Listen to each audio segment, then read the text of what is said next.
Suck my butthole. Suck my butthole.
Oh shit, I forgot. Oh, god damn it.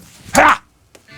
What's up everyone and welcome to SWOLA198 with that heavy intro right there. Unfortunately, I'm not playing this past Friday's guitar, which is a Silas signature guitar. You know, Silas is a great YouTuber and he finally has this sick ass signature guitar from Solar Guitars. It's absolutely insane. It's like pink purple cannibalismo.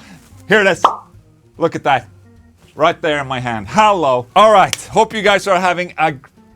What? Sleep? Oh, I didn't record on that camera. Yes. Okay. Great. I forgot. God damn it. So there's only 4 angles for the intro. Anyways, here's to a good start of a good Sunday. Let's go. Cold coffee. Man, this is not going my way today. I'm gonna make it my day. Okay, let's go. So, summer is a little bit weird for me, obviously, because, you know, kids are on vacation. So I have to, like, work a little bit, go back home, engage the kids a little bit, like, go back here, work, and then go back, engage the kids, you know? So, it's actually very stressful for that. I feel way more relaxed when the kids are in school. Vacation time is extremely stressful. Holy shit. Before I head into the news, if there's anyone out there that's currently waiting for an S by Solar guitar or a Solar guitar to be shipped from solarguitars.com, the shipments were delayed by both, you know, the boats and the customs, but we finally have them. So right now we're doing QC and we're gonna start ship out guitars now on Monday. Thank you so much for the support and the wait. It has become a little bit more challenging when it comes to shipments and containers and customs and shit like that. So, you know, our initial release dates or shipment dates, they got pushed a little bit, but we're hard on doing we're hard. Are you hard? No, but we're doing QC right now in Girona, Spain, so we can ship out your guitar immediately. Thank you so much for the patience. Let's head into the news.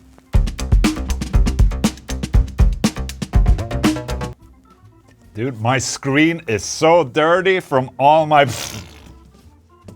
You know, I can't see what's happening on here. Okay, let's go. Glen Benton's reason for hating meet and greets is pretty heartwarming. I don't think of myself like a rock star or anything like that. Okay, let's read on. Glen Benton has gotten a reputation for being the big tough guy in metal, but his answer on why Deicide doesn't do meet and greets is strangely heartwarming. I'm not a fan of the whole charging fans for a signature. I give a fan a signature out of kindness on my heart, not because I want to make money off of them. The fact that they are a fan and they listen to our material, I know things are different. Most people get music for free now, but I still can't come to terms with that. To charge somebody for my signature, especially a fan. And it makes me feel kind of weird. I think it's kind of a poser thing. And then they explain that they basically want to crawl out of their skin when they're doing this. So they're not very comfortable in doing meet and greets and signing sessions and stuff like that. But going back to what they said, that music nowadays is basically almost free,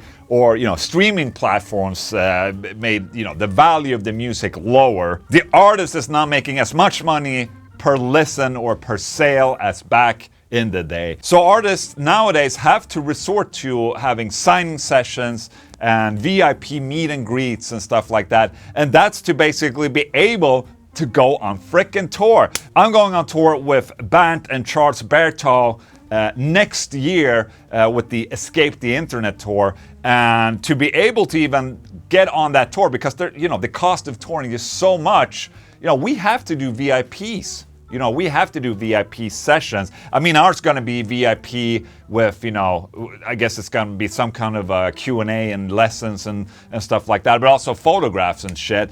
But we need to make that happen to be able to do the tour in the first place. So we really have to, the artists today, they need to do so much to be able to make a living. At the level that I'm at, I have to basically be a whore, I have to whore around a little bit. That's just how it is. I can understand that Glen is coming from the old school and, they didn't have a worry in the world. They were playing and, no problems. And I absolutely agree about the rock star aspect. The people that are in bands, they're just other people too. So obviously it's going to be weird. Someone paid to take a picture with you. That's weird for sure. But I think I'm a little bit more open to it because I'm newer school and I'm doing this, YouTube, and I've done clinics, and my whole thing about YouTube and being a musician has been surrounding the community, because I think the community is very important. But old school guy might see that as a problem because suddenly they need to socialize with the community. So I thought it's an interesting look into this. All right. I got reports from the deepest of internets. No, it's on the Dean website, the Dean Guitars website, that Dean Guitars are selling the Razorback. Dimebag's Razorback. That one right there. That's Dimebag shape right there. From what I understand and remember, the Dimebag estate moved away from Dean. And I know what you're going to say. You're going to be like, oh, but they can still do the things. They can still do the guitars. That's okay. They're also doing the Dimebag Rebel. $4,500. Shit. And the Stealth. I know this whole lawsuit and all ain't over yet. There's a lot more to it. But, I mean, cheesy, maybe. I'm not sure what the mindset of Dean Guitars, the brand Dean Guitars, is at right now, where they're like, maybe it's not going too well for them. So they're basically trying to sell everything they have. And, they can probably sell this until the lawsuit is all over. But like I said before, just because it's okay for them to sell it now, it's a tad disrespectful, in my opinion. I mean, someone could step up and leave this, for everything to be finished. And then after the Dean versus Dime Estate lawsuit is done, if Dean gets rights to continue to do it, then do it. But right now, there's a lawsuit happening and going on. It's Dimebag's shape, man. Dimebag made that, So, not the biggest fan of this decision right here, but I guess people are gonna buy it. Strandberg Guitars have released a Jacob Collier game-changing signature guitar. Why is it game-changing? Because it only has 5 strings. Yes! Hello! Meet the JC5 Jezzy, a signature model that introduces the UK songwriter's innovative 5-string tuning to the masses. Okay, typically he tunes to D, A, E, A, D. Oh shit, okay. A strangely symmetrical setup divided into 4th and 5th. Cover more ground with fewer strings to cross. Okay, that's pretty cool. I can't really question Jacob, because he's an insane guitar player. Holy shit, he's incredible. Having arrived at this very colorful... I think there's something wrong with the I think there's something wrong with the sample rate. Yeah. I thought that his voice was a little bit too low, and then I heard Ola. Look at that. I think that's very cool. It looks like a Toys guitar almost, but I like the choice of colors, and the inlay with different colorings are cool too. This 5-string electric guitar is literally a dream of mine, a singular instrument that lends itself to guitars. I mean, I think it's cool that they're doing something different. However, it's not actually game-changing, because this happened before. During the 90s, and I remember this so well, but Schecter released a 5-string, 26.5-inch scale-length guitar catered to the nu metal guitarists out there. And I remember when they released this I think it was around, Max Cavalera, he didn't use the two highest strings, so he just removed it. So he would only have like 4 strings. And then there was, I don't know who played these, if it was like the band Orgy or something like that, but it was catered for the nu metal guys with, low tunings because it's 26.5. And when it came out, it was in my local store. I just thought it was the most ridiculous thing in the world. And take a look at it. It looks so wrong. It just looks so wrong. The Strandberg guitar looks way more right, in my opinion. Eventually, this guitar sort of disappeared, thank God. It came with a .74 string. That's cool, though. That's the lowest string. So, there you go. Congratulations to Ola Strandberg and Jacob Collier. I think it's a sick guitar. All right, here's why you make that face when you hear a killer riff. I mean, yes, that face. Why are we making that face when we hear a riff? Okay, UK scientist, okay, there's a scientist behind this. Milton Mermikides recently explained the phenomenon in Conversation with Guitar World, linking it to both a dopamine surge from a powerful riff and dissonant sound of a distorted guitar. Emotional reactions in listeners, these include our responses to dissonance, such as the roughness of a sound, a scrunchy chord, an angular melody, or a syncopated rhythm. There you go. It's as if the music is just so rich, flavorsome, and satisfying it bleeds into our other senses. Not only do we hear it, we can almost taste and smell it, hence the characteristic facial and bodily response. Was that it? I think that's my face. You go on a stroll, you hear a nasty riff. That's my face. It's not exactly the same as this guy. A little bit, maybe. So there you go. Scientifically proven. Guitarists in metal, they like dissonance. Let's go. And that, my friends, was the news.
Så.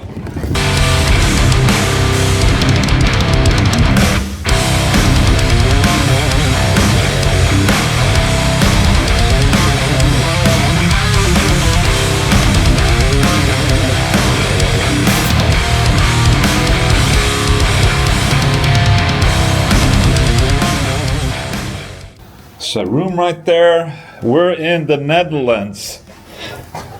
And we're playing an outdoor festival. But it's really raining outside. Hell yeah. Poor audience. So yeah, it's been a long ass day for traveling from Stockholm to get here. Adrian's flight was cancelled, so he came in later. And we waited at the airport for like 3.5, 4 hours. But now we're finally here. We just had dinner, and then in 2 hours, we're heading over to the festival. And hell yeah, play at like 11:40, which is way past my bedtime, so I'm gonna try and get some rest. Also, it's gonna be interesting seeing if my guitars are alright after I drop them on the asphalt outside Schiphol Airport. Hell yeah. Alright, I don't.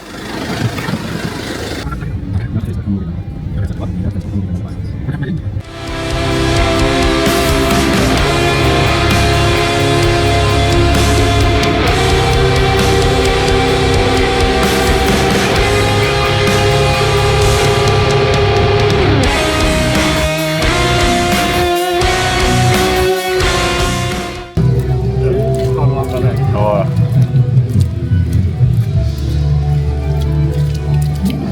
Ja, det.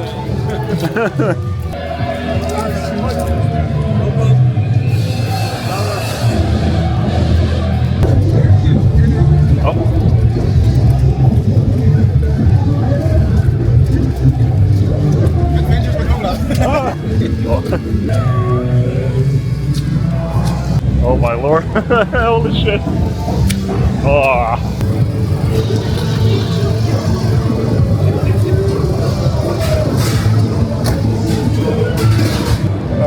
Hell yeah. It's a little muddy here. That's okay. I mean, if it wasn't for the rain, it probably would have been super awesome. You know? Oh.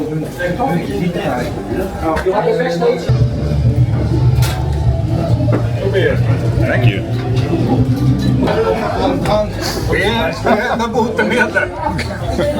Show after show.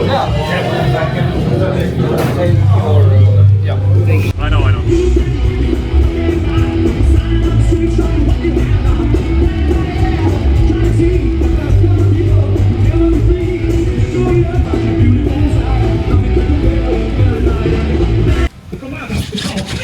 Alright, you made it.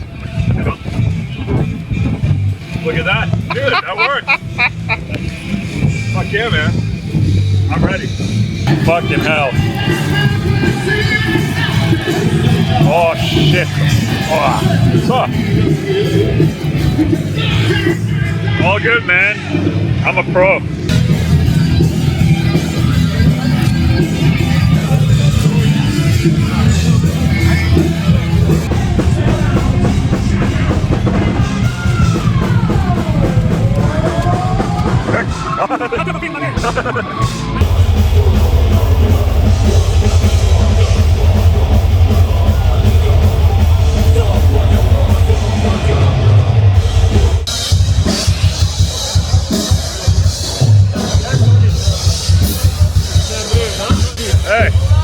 Hey, what's up?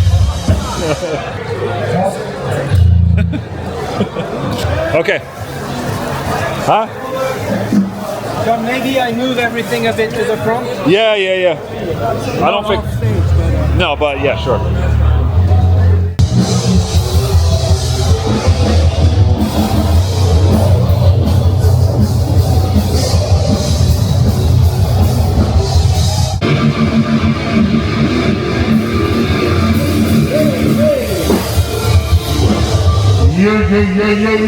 Yeah.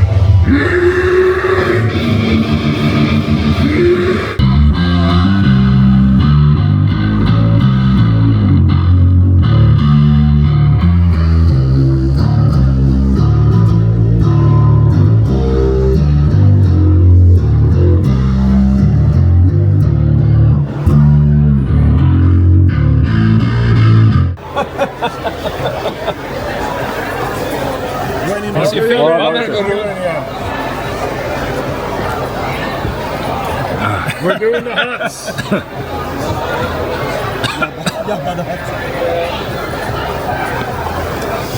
Horflarra. Guys, when you're ready, can you give me a sign and I'll do. En ik heb hier voor de 100!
Beautiful. Hell yeah.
Alright, I'm back now in this chill sofa right here, and I want to reflect shortly about the Surhusum open air that we went to this past weekend. It's a smaller festival in the northern regions of Netherlands, and everything was great except for the fact that it was raining and muddy as hell. And when it's like that, there's absolutely nothing you can do. It sucks ass, but it's no one's fault. I really felt sorry for the audience there that has to stand in that all day and watch all these bands.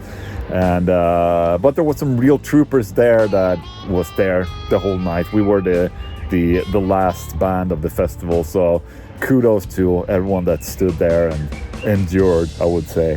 All in all, fun and great experience as always, and always a lot of fun to meet the guys and have a good time. So yeah, that's the little vlog for you right there. I'll see you soon, okay?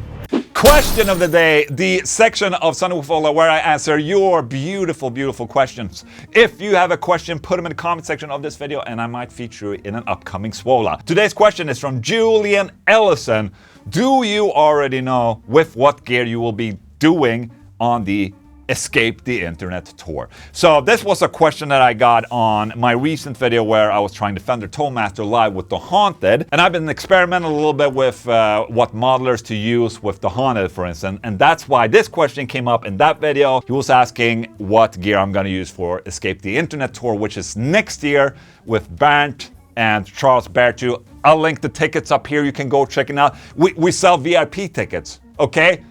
It's to actually have the tour happen, you know? When I'm playing there, I'm going there as a trio with me as a guitar player, a bassist, and a drummer, and that's why you see me do all this stuff over here. Unlike the Haunted, this tour and this type of gig where it's Ola Englund playing Ola Englund songs will be a little bit more technical than the Haunted. The Haunted is more like you step on a pedal and then you go. That's basically how easy it is. With this show, I'm gonna play so many different types of material in the show, so I'll probably go up and down in tunings a lot and shit like that. So a lot of the stuff and a lot of the tones that I'm getting at that show will go through this, actually. This little MacBook right here. I have it all set up, so I have a single path in Logic, and that's what I'm playing through. And yes, it sounds incredibly unsafe, but I'm gonna make sure it's super safe for the tour. And it's also for just to dumb down equipment and make it as easy as possible for me and my touring party to do this. But I still haven't really decided yet, because there's still a lot of months to go, and as soon as we start practicing, which will happen soon, we will start practicing. I'll make a couple of clips and videos of us practicing songs and shit. It will be great, you guys. It's not until then I can actually decide if this is a good and solid setup. Maybe I'll bring out a quad Cortex or the Fender Toolmaster. Well, we just have to see, you guys. Hope I answered your question. Thank you so much. Hiya! All right, my friends, that's it for Sunday with Ola 198 for you right there. Thank you so much for tuning in. If you like what I do, maybe you can consider subscribing to my channel. Put a thumbs up. You can buy merch from olaenglundshop.com, much like this little t-shirt right here that I'm wearing. Also, before I leave, I want to dedicate this Sunday with Ola to a longtime community and member, Adam Burse, who passed away a week or so back. Adam was a really engaging and loving community member, and he was always doing all these Sunday with Ola contributions and all that. And he was a genuinely nice guy. I'm dedicating this episode in his memory. Thank you so much, Adam, for everything you offered to my community and all the other people, sharing all the love and all that. Rest in peace, buddy. Okay, thank you so much for tuning in, guys. Hope you have a great Sunday. Goodbye.